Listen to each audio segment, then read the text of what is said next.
میرے دوستوں،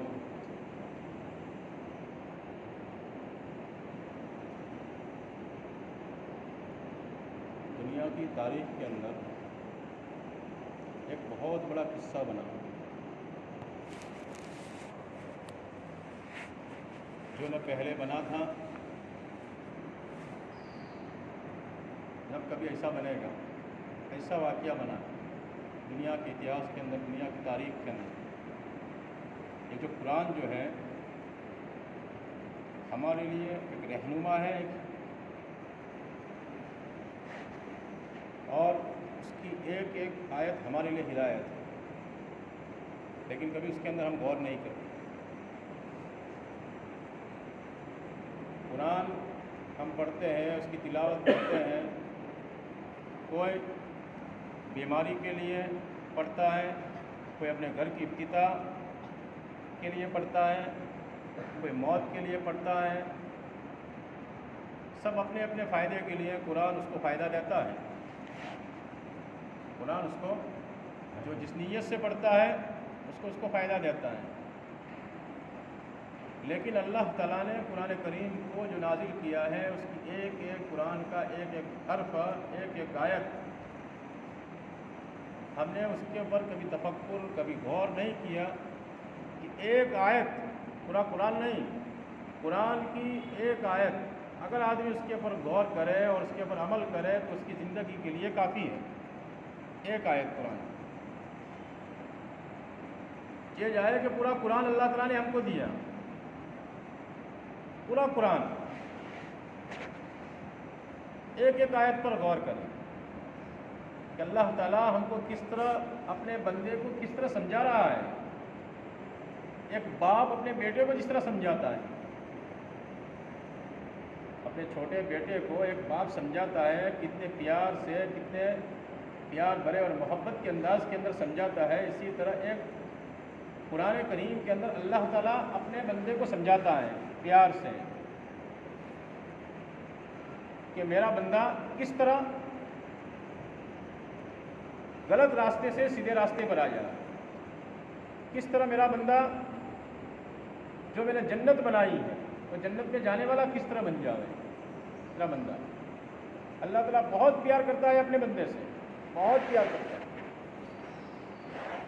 یہ دنیا بنائی ہے اللہ تعالیٰ نے، اور دنیا کے اندر انسانوں کو بنایا ہے اس لیے نہیں کہ جہنم کو بھرنے کے لیے۔ اللہ تعالیٰ نے جنت بنائی ہے انسانوں کو بھرنے کے لیے، جنت کو بنائی ہے کہ میرا بندہ کس طرح جنت میں جانے والا بن جائے۔ اس لیے اللہ تعالیٰ نے قرآن کو نازل کیا، اور قرآن کے اندر ایک ایک آیت انسان کے لیے ہدایت کے لیے۔ یہ جو آیت میں نے پڑھی آپ کے سامنے، اس کے اندر ایک واقعہ پیش آیا، جو واقعہ اس سے پہلے پیش نہیں آیا تھا، نب آئے گا، کہ ایک نبی ہے جس نبی کا نام آپ نے سنا ہوگا، یعقوب علیہ السلام، جو اللہ کے بھیجے ہوئے ایک نبی تھے۔ ان کے باپ بھی نبی، ان کے دادا بھی نبی، ان کے خاندان میں سب انبیاء کا سلسلہ تھا، ابراہیم، اسماعیل، اسحاق۔ قرآن تذکرہ کرتا ہے اس کا، اور کیا فرماتا ہے قرآن، اور قرآن کہتا کس کو ہے، ہم کو کہتا ہے کہ قرآن تو قیامت تک کے لیے ہے۔ قرآن جو ہے وہ قیامت کے لیے ہے۔ قرآن ہم کو کہتا ہے کہ ام کنتم شہداء اذ حضر یعقوب الموت، کیا یعقوب علیہ السلام، یعقوب کی جب موت ہو رہی تھی اس وقت تم حاضر تھے؟ کہ ہم تو حاضر نہیں تھے، ہم کہاں تھے حاضر؟ یعقوب کی جب موت ہوئی، یعقوب علیہ السلام کی موت ہوئی، ہم حاضر کہاں تھے؟ تو قرآن کے اندر ایک واقعہ بیان کیا کہ قرآن تو سچی کتاب ہے، قرآن سچی کتاب ہے، اس کے اندر جو واقعات ہیں وہ صرف زبان، کانوں کی لذات کے لیے نہیں ہے کہ کانوں کے اندر مزہ آ جاوے۔ موسیٰ علیہ السلام کا واقعہ بیان کیا، وہ مولانا نے بہت مزہ آ گیا، بس پھر کیا لے کر آیا، بہت مزہ آ گیا، پھر کیا سنا، کچھ نہیں سنا، بہت مزہ آ گیا بہت۔ قرآن تو لذات کے لیے نہیں ہے کہ قرآن ہمارے کانوں کو لذت مل جاوے، نہیں۔ ایک ایک آیت کے اندر عبرت چھپی ہوئی ہے قرآن کے اندر کہ یعقوب علیہ السلام کی موت کے وقت اللہ تعالیٰ فرما رہے ہیں کیا تم حاضر تھے؟ کہ کیا تھا واقعہ، کیا واقعہ بنا تھا؟ تاریخ کے اندر ایسا واقعہ نہیں بنا کہ ایک نبی زادہ جو اس کے خاندان میں نبوت ہے، اس کے خاندان میں وہ کیا کہتا ہے اپنے بیٹے کو بلا کر، اپنے بیٹے تھے اپنے بیٹے کو بلاتا ہے موت کے وقت، جب یعقوب علیہ السلام کا موت کا وقت آیا۔ غور سے سننے کی بات میرے دوستوں، میں کوئی بیان کرنے نہیں بیٹھا۔ ایک نبی دنیا سے جا رہا ہے اور دنیا سے جانے کے وقت اپنے بیٹوں کو بلا رہا ہے۔ یعقوب علیہ السلام کی اولاد زیادہ تھی، بیٹے زیادہ تھے، سب کو بلایا کہ میرے بیٹو ادھر آؤ، میں دنیا سے اس وقت تک نہیں جاؤں گا، میری پیٹھ قبر کو نہیں لگے گی جب تک مجھ کو اطمینان نہ ہو جاوے کہ میرے جانے کے بعد تم عبادت کس کی کرو گے۔ اور کہہ رہا ہے ایک نبی کہہ رہا ہے نبی زادوں کو، ایک نبی کہہ رہا ہے نبی زادوں کو، اپنی اولاد کو کہہ رہا ہے۔ آج ہم اطمینان سے بیٹھے ہوئے ہیں، ایک نبی کو اطمینان نہیں ہے دوستو کہ میرے جانے کے بعد تم عبادت کس کی کرو گے۔ ہم اطمینان سے بیٹھے ہوئے ہیں کہ ماشاءاللہ ہم تو مسلمان ہیں، ہم مسلمان کے گھر میں پیدا ہوئے ہیں، ہمارے باپ دادا مسلمان تھے، ہم اطمینان میں بیٹھے ہوئے ہیں کہ نہیں اطمینان میں بیٹھے ہیں کہ دین کہاں چلا جائے گا۔ لیکن میرے دوستو یہ تاریخ کا پہلا واقعہ ہے کہ ایک نبی اپنی اولاد کو کہہ رہا ہے کہ میری پیٹھ قبر کو نہیں لگے گی اس وقت تک جب تک مجھ کو اطمینان نہ ہو جاوے کہ میرے جانے کے بعد عبادت کس کی کروں گے۔ ایک نبی اپنے بیٹے کو کہہ رہا ہے میرے کو اطمینان دلاؤ۔ بیٹے کہہ رہے ہیں کہ ابا آپ دنیا سے آرام سے جائیں، آپ کے جانے کے بعد ہم عبادت اسی کی کریں گے جو تمہارے دادوں نے کیا، جو ابراہیم علیہ السلام نے جس کی عبادت کی، اسماعیل نے جس کی عبادت کی، اسحاق نے جس کی عبادت کی، اس کی عبادت ہم کریں گے، آپ اطمینان سے جاؤ۔ تو میرے دوستو آج ہم اطمینان سے بیٹھے ہوئے ہیں کہ ہمارے باپ دادا مسلمان تھے، ہم بھی مسلمان ہیں، ہم اچھے خاندان میں پل رہے ہیں۔ نہیں میرے دوستو آج ہم دیکھ رہے ہیں کہ دین جو ہے اگر اس کی صحیح حفاظت نہیں کی ہم نے تو یہ دین غیر محسوس طریقے سے ہماری زندگی سے اس طرح نکل جائے گا کہ ہم کو احساس بھی نہیں ہوگا۔ غیر محسوس کس کو کہتے ہیں؟ غیر محسوس کی تعریف علماء کیا بیان کرتے ہیں؟ سنتے تو بہت ہیں ہم بیانوں کے اندر کہ غیر محسوس غیر محسوس غیر محسوس، کہ جس کو احساس نہ ہوئے کہ یہ چھوٹا بچہ ہے ہمارا، یہ چھوٹے بچے کے چھوٹے ہاتھ ہیں، چھوٹی انگلیاں ہیں، کبھی ہم نے دیکھا کہ انگلی بڑی ہوتے ہوئے، کبھی ہم نے دیکھا کہ یہ انگلی اتنی تھی کل رات کو سویا تھا اس وقت اور یہ آدھا انچ بڑھ گئی، کبھی دیکھا نہیں ہے۔ غیر محسوس طریقے پر اس کے ہاتھ بڑھ جاتے ہیں، جیسے بڑا ہوتا ہے وہ بھی پتہ نہیں چلتا، کبھی کسی نے دیکھا نہیں ہے کہ وہ کس طرح بڑا ہوا۔ اس طرح غیر محسوس طریقے سے ہماری زندگیوں سے دین کس طرح نکل جائے گا۔ میرے دوستو اطمینان میں ہم نہ رہیں، ہم اطمینان میں بیٹھے ہوئے ہیں کہ ماشاءاللہ ہمارے باپ دادا مسلمان تھے، ہم بھی مسلمان ہیں۔ نہیں میرے دوستو ابھی یہ وقت نہیں رہا، ابھی وہ وقت نہیں رہا کہ ہم اطمینان سے بیٹھے رہیں کہ ہم ہمارے گھر کے اندر سے مسلمان ہیں، ماحول ہے، نماز پڑھتے ہیں ہمارے ابا۔ نہیں میرے دوستو یہ بہت فکر کرنے کی ضرورت ہے آج کہ جو دین جس کے ذریعے سے ہمارے گھروں کے اندر آتا ہے اسی کے ذریعے سے ہمارے گھروں سے دین نکلے گا۔ ہمارے گھروں کے اندر جو دین آیا ہے ہمارے عورتوں کی وجہ سے، ایک عورت کی وجہ سے گھروں کے اندر دین آتا ہے اور عورتوں کی وجہ سے دین باہر نکلتا ہے۔ دین کا دیوالہ اگر پھونکے گا تو میرے دوستو عورتوں کی وجہ سے پھونکے گا۔ بہت خیال رکھنے کی ضرورت ہے۔ آج بازار میں چلنا مشکل ہو گیا ہے، کیا وجہ ہے؟ مسلمان محلوں کے اندر چلنا مشکل ہو گیا ہے، پھر آنکھیں نیچی کرے تو ٹکرا جاتے ہیں اور اونچی کرے تو بدنظری ہو جاتی ہے، کیا کریں؟ بہت افسوس کی بات ہے میرے دوستوں، یہ میں دل کی کڑن کے ساتھ کہتا ہوں، میں کسی کو لڑنے کے لیے نہیں بیٹھا، میں دل کی کڑن کے ساتھ کہتا ہوں کہ جو دین بہت محنت کے ساتھ ہمارے پاس آیا ہوا ہے، بہت مشقت کے ساتھ ہمارے پاس آیا ہے، کہ غیر محسوس طریقے سے میرے دوستو دین ہماری زندگی سے اس طرح نکل جائے گا ہم کو پتہ نہیں چلے گا۔ اور آج ہم سنتے ہیں کہ ہماری جوان بچیاں کہاں جا رہی ہیں، کیوں جا رہی ہیں، کیا وجہ ہے میرے دوستو؟ ہماری جوان بچیاں ہم سنتے ہیں کہ بھی جوان بچیاں فلاں گیٹ کو لے کر بھاگ گئی.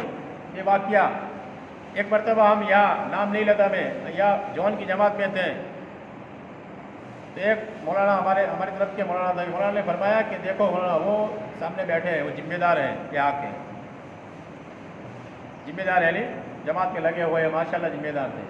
ان کی ایک بچی اور ایک دوسرا کہتا رہا، ان کی ایک بچی، وہ دونوں غیر لگ کے بعد، ابھی کی بات نہیں ہے، لگ بھگ 6-7 سال ہو گئے جب جوان کی جماعت پہلی مرتبہ جب گئی. ذمہ دار آدمی اطمینان میں بیٹھا ہوا ہے. دوستو آدمی کو اطمینان لگا ہوا ہے کہ ہمارے گھر کے اندر دین ہے. نہیں میرے دوستو، اب یہ موقع نہیں ہے کہ ہم اطمینان سے بیٹھے رہیں. ہم کو ہمارے گھر کی فکر کرنے کی بہت ضرورت ہے میرے دوستوں، کہ گھر کے اندر، ہمارے گھر کے اندر دین کا ماحول، ہم ماشاءاللہ نماز پڑھتے ہیں، مسجد میں بھی آتے ہیں، ہمارے گھر کا ماحول کیا ہے، ہمارے گھر کے اندر ہماری عورتیں کس طرح رہ رہی ہیں، ہمارے گھر کے اندر کہ عورتیں بے پردہ رہ رہی ہیں. شریعت نے تو یہاں تک حکم دیا ہے میرے دوستوں کہ عورت گھر کے اندر بھی پردہ کرنے کی نہیں، عورت گھر کے اندر بھی اس طرح رہے کہ اس کا بھائی وہاں ہے، اس کے بھائی کی اس کے اوپر نظر اس طرح نہ پڑے ایسی چیزوں کے اوپر. عورت کی وہ چیز کہ جو اس کا بھائی بھی نہیں دیکھ سکتا، کہ عورت گھر کے اندر بھی اس طرح رہے. شریعت نے یہ کہا ہے. ایسا نہیں کہ بھائی ہے تو کیا ہو گیا، باپ کے سامنے بھی اپنے بیٹی اپنے باپ کے سامنے بھی لحاظ کے ساتھ رہے، باپ کے سامنے بھی. یہ حکم دیا ہے شریعت نے دوستوں. اس لیے میرے دوستوں آج بہت ضرورت ہے ہمارے ماحول کے اندر کہ ہم اللہ کے راستے میں 4 مہینے لگا دیں گے، چلہ لگا دیں گے، سب کچھ کر دیں گے اللہ کے راستے کے اندر، لیکن میرے دوستوں اگر ہماری زندگی کے اندر اور ہمارے گھر کے ماحول کے اندر سدھار نہیں آئے گا تو میرے دوستوں غیر مخصوص طریقے میں سے دین ہماری زندگی میں سے اور ہمارے گھروں سے کس طرح نکلے گا ہم کو احساس نہیں ہوگا. کہ کیا ہو گیا مولانا، کیا ہو گیا. میں نے تو وہاں تک دیکھا ہے میرے دوستوں، احمد آباد کے اندر وہاں پڑھاتا تھا، ایسا دیکھا ہے کہ ایک گھر کے اندر سید خاندان ہے، سید خاندان ہے، بڑا خاندان تھا. وہاں ایک ساتھی نے بتایا کہ اس خاندان کے اندر کہ بھئی یہ اس کا بہت بڑی پوسٹ پر تھا وہ آدمی، اس کی عورت بھی عیسائی، اس کی بچی کہ بھی وہ دوسرا دھرم کوئی اپناتی ہے. پورے گھر میں سب الگ الگ دھرم اپناتے ہیں. کیا وجہ ہے؟ اپنے آپ کو سید خاندان کہنے والا. میرے دوست یہ ماحول کسی کو نہیں چھوڑتا، یہ بے دینی کا ماحول کسی کو نہیں چھوڑتا. اس لیے بہت احتیاط کی ضرورت ہے کہ ہم ہماری زندگی میں دین کو باقی رکھنے کے لیے، کہ ہماری زندگی میں دین باقی رہے، ہماری عورتوں کی زندگی میں دین باقی رہے اور دین کا ماحول بنائے رکھنے کے لیے میرے دوستوں یہ دین کی محنت ہوتی ہے. یہ دین کی محنت ہوگی تو ہماری زندگی کے اندر، ہماری بچوں کی زندگی کے اندر، ہماری نسلوں کے اندر، ہماری عورتوں کے اندر دین پھیلے گا. میرے دوستوں ہم بے فکر نہ رہے. اس لیے میرے دوستوں یہ محنت جو ہوتی ہے، جماعتیں جو آتی ہیں، جماعتوں کا آنا جانا، سب اس کا مقصد یہی ہے کہ ہماری زندگی کے اندر 100% اور ہماری عورتوں کے اندر، ہماری بچوں کی زندگی کے اندر 100% دین آ جائے. صرف مقصد یہ ہے. پردہ ہماری عورتوں کے اندر آ جاوے، ہمارے بچوں کے اندر بے لباس ہمارے بچوں کا صحیح ہو جاوے، ہمارے طور و طریق اسلامی ہو جاوے. سب کچھ کرنے کا اسلام نے اجازت دی ہے حلال طریقے پر سے. لیکن میرے دوستوں ہمارے جتنے بھی طریقے ہیں وہ اللہ کے نبی صلی اللہ علیہ وسلم کے طریقے پر آنے چاہیے. اللہ کے نبی صلی اللہ علیہ وسلم کے طریقے پر اگر آدمی کے طریقے آ جائیں گے. آج ہم دیکھتے ہیں میرے دوستوں ہم نبی کی محبت کے اندر زبان سے تو بہت بڑے بڑے کلمے بول دیتے ہیں، لیکن ہماری زندگی کے اندر اس نبی کی سنتیں کتنی زندہ ہے، کتنے طریقے زندہ ہے ہماری. ہم صفر ہیں. اللہ کے نبی صلی اللہ علیہ وسلم کے طریقوں سے کتنے دور ہیں. صحابہ کے اندر اللہ کے نبی صلی اللہ علیہ وسلم کے طریقوں کے کتنا شوق اور کتنا جذبہ پیدا تھا. اس لیے میرے دوستوں یہ مختصر بات کو کرتا ہوں کہ دین ہماری زندگی میں لانے کے لیے اور ہمارے گھروں کے اندر دین کو باقی رکھنے کے لیے ہم دین کا جو کام جو چل رہا ہے اس کے اندر لگے رہیں گے. جو بات یہاں سنتے ہیں اس بات کو ہم گھروں تک پہنچاویں، کیونکہ عورت وہ گھر کا ایک جو ہے گھر کے اندر بچوں کو تعلیم دینے والی اور بچوں کو صحیح تربیت دینے والی وہ عورت ہوتی ہے. اس لیے ہمارے دین کی باتوں کو بچوں تک پہنچاوے، گھروں کے اندر تعلیم کو زندہ کریں. کتاب کی تعلیم کو گھروں کے اندر زندہ کریں، اس کا بھی اہتمام کریں کہ ہم گھروں کے اندر عورتوں کے اندر پابندی کے ساتھ، مسجد کے اندر تعلیم ہوتی ہے، اسی طرح پابندی کے ساتھ اس سے بھی زیادہ پابندی کرنے کی ضرورت ہے، گھروں کے اندر تعلیم کی ضرورت ہے میرے دوست۔ اس سے ماحول گھر کا سدھرے گا، گھر کا ماحول سدھرے گا تو ہمارا 4 مہینہ جانا آسان ہو جائے گا، ہمارا چلہ جانا آسان ہو جائے گا، ہمارا 3 دن جانا آسان ہو جائے گا۔ کب؟ گھر کا ماحول سدھرے گا۔